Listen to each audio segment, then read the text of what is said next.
Hi, my name is Daviera Uja and I'm here to present my psychology and film assignment. The film I chose is Finding Nemo from 2003, and the character I'm focused on is Dory. As a broad description, Dory is a real blue tank who is friendly, optimistic, and very persistent. She quickly forms a bond with Marlin and commits to helping find his son, Nemo. Throughout the movie, she struggles to hold on information for long, which affects the journey, but she stays warm, determined, and socially engaged. The film takes place on the Great Barrier Reef and the open ocean, an environment that's often dangerous. Fish have to remember routes, recognize threats, and keep track of the group to stay safe.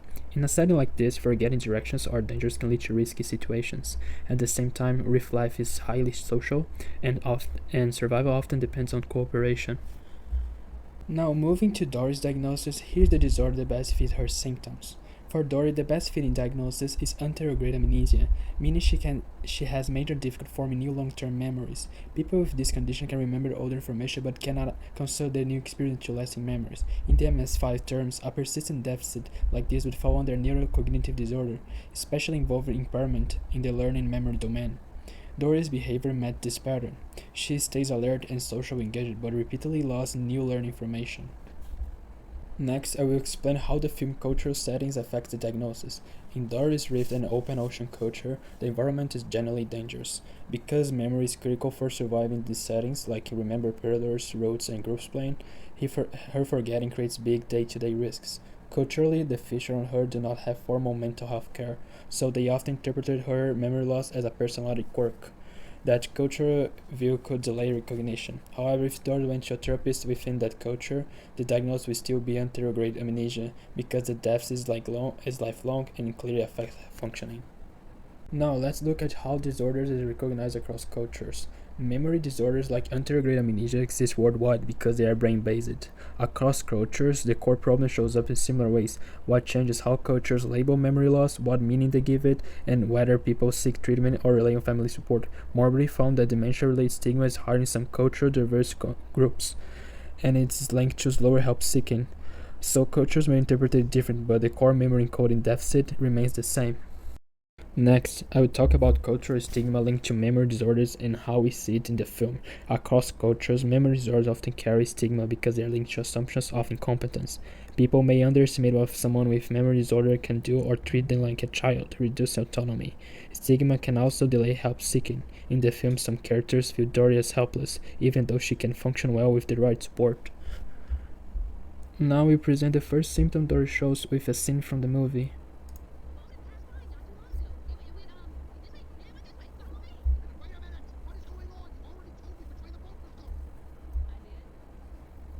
The first symptom Dory shows is rapid forgetting the new learned information. The DSM describes as anterograde patterns forgetting new events as they occur, which we see here. In this clip, Dory tells Marlin which way the boat went, but seconds later she forgets she already said. This happens repeatedly throughout the film.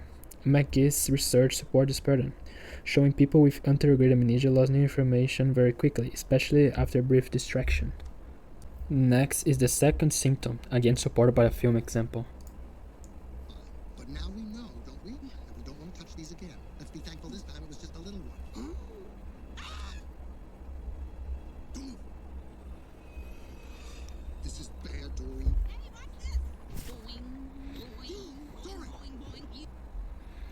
The second symptom Dory shows is losing new goals or plans once attention shifts. The DSM describes memory impairment as difficult holding new learned information in mind after eruptions. In the jellyfish scene, Dory gets stung and Marlin tells her to go, don't touch the jellyfish. She agrees, but when more jellyfish appear, she forgets the rule and reads again.